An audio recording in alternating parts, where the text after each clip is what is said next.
बिस्मिल्लाहिर्रहमानिर्रहीम। अस्सलाम वालेकुम। अबरार रशीद आपकी खिदमत में हाजिर। मौजू आज का जो है बड़ा हसास है, कुछ लोगों के लिए मुतनाज़ हो सकता है, कुछ लोगों के लिए दिलचस्प हो सकता है, लेकिन बहरहाल हसास मौजू पर इजहार ख्याल करेंगे। लेकिन उससे पहले हमेशा की तरह आपसे दरख्वास्त कि अगर अभी तक आपने चैनल को सब्सक्राइब नहीं किया तो इसे सब्सक्राइब कर लें, जो बेल आइकन है उसको ज़रूर प्रेस कीजिएगा। आपका शुक्रिया। और वीडियो को लाइक भी किया करें, कंजूसी से काम ना लिया करें, आपकी बहुत मेहरबानी। आलमी मुकाबला हुस्न, पाकिस्तान की 5 हसीनाएँ और दुबई का किरदार। जी हाँ, ये है हमारा मौजू। और आलमी मुकाबला हुस्न यानी मिस यूनिवर्स जिसे कहते हैं, हसीनाएँ कायनात। वैसे जो वर्ल्ड होता है वो अलग है, मिस वर्ल्ड अलग होती है, और जो मिस यूनिवर्स होती है वो अलग है।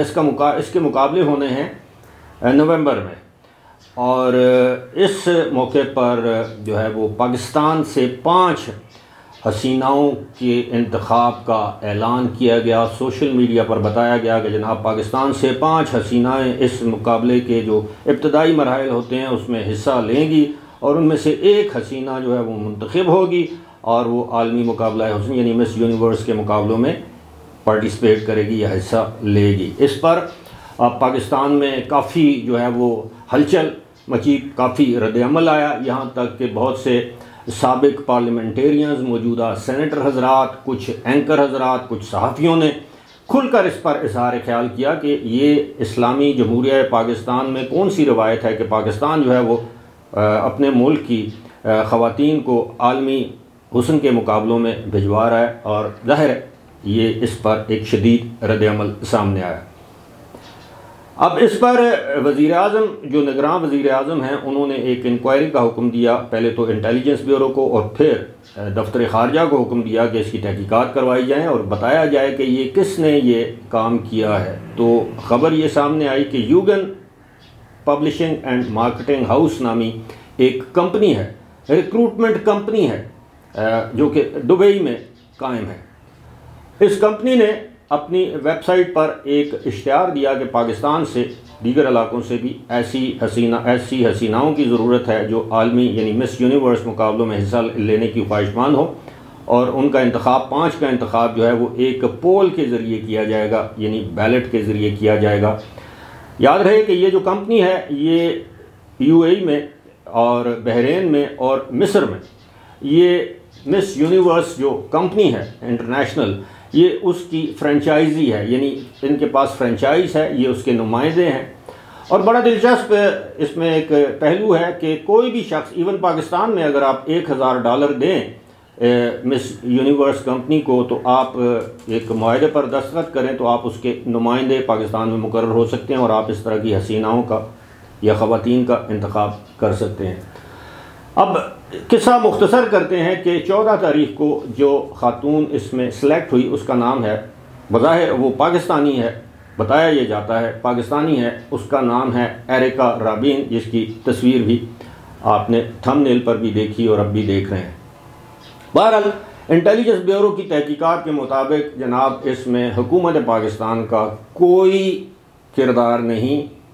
अपने तौर पर ख़वातीन ने अप्लाई किया, अपने तौर पर ख़वातीन ने अपने आप को पेश किया, वोटिंग हुई, 5 ख़वातीन सेलेक्ट हुई, 5 में से एक को मुंतखब कर लिया गया आलमी मुकाबलों में हिस्सा लेने के लिए। याद रहे कि इसमें उम्र की कैद थी 24 से 28 साल, और इसमें कोई कदगन नहीं थी कि खातून शादीशुदा हो या गैर शादीशुदा हो, जो भी उसका मैरिटल स्टेटस है उसको मुंतखब किया जाना था। बिलाखिर एक खातून जो है ये मुंतखब होगी।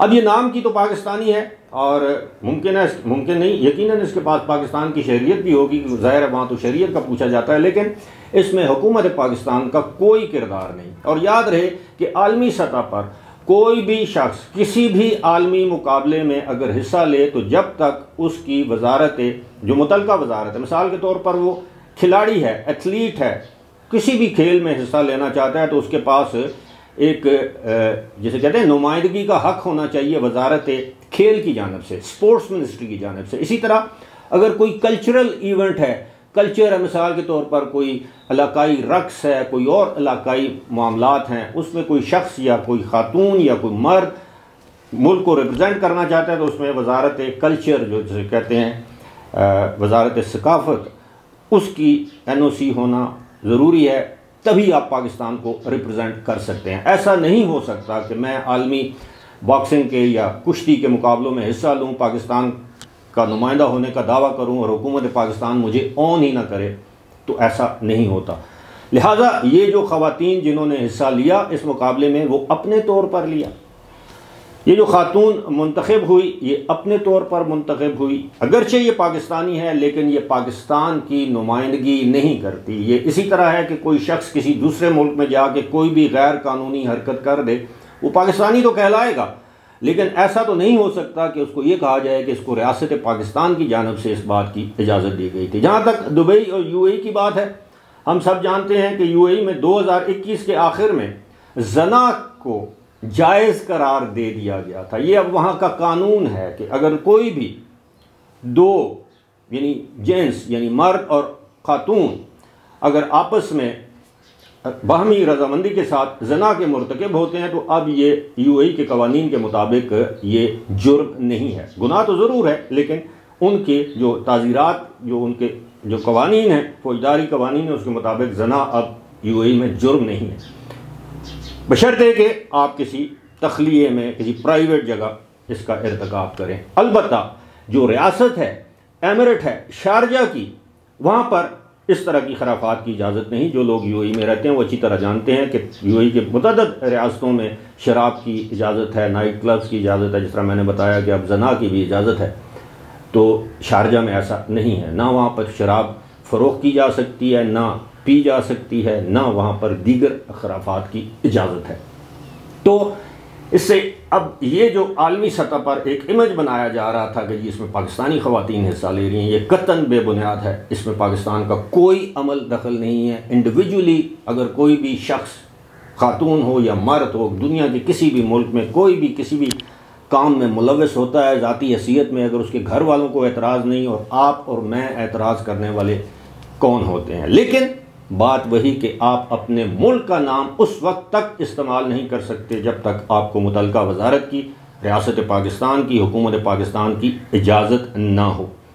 और अगर ये खातून जीत भी जाती है, ये ज़रूर कहा जाएगा कि ये पाकिस्तानी है, लेकिन ये नहीं कहा जा सकता कि ये पाकिस्तानी हसीना है या पाकिस्तान की जिसे कहते हैं ना मिस पाकिस्तान थी। और ये कतन मैं समझता हूँ कि इस मामले पर हुकूमत पाकिस्तान को मुत्तहिदा अरब अमारात की हुकूमत से बाकायदा सफारती सतह पर एहतजाज करना चाहिए कि किस तरह वो अपने मुल्क की रिक्रूटमेंट एजेंसीज़ को, इंडिविजुअल्स को पाकिस्तानी नुमाइंदे के तौर पर पेश करने की इजाज़त दे सकते हैं। ज़ाहिर है कोई भी कंपनी रजिस्टर्ड हो, उसके कोई कवायद व ज़वाबित होते हैं, कुछ अखलाकियात होती हैं, उन सब अखलाकी इक़दार का जो है वो उनकी पासदारी करना पड़ती है। तो ये हुकूमत UAE की ज़िम्मेदारी है, लेकिन उससे पहले पाकिस्तानी हुकूमत की ज़िम्मेदारी है कि वो पाकिस्तानी दफ्तर ख़ारजा, वहाँ की जो वजारत ख़ारजा है, वहाँ की जो वजारत जो क्या कहते हैं इंटीरियर में वजारत दाखिला है, वजारत सकाफ़त है, जो भी वजारतें हैं मुतल्लिका, उनके साथ इस मामले को टेकअप करे और ये कहे कि UAE की हुकूमत उस कंपनी को पाबंद बनाए कि ये खातून जो है वो पाकिस्तान को रिप्रेजेंट नहीं कर रही। फ़िलहाल मुझे दीजिए इजाज़त। खुदा हाफ़िज़।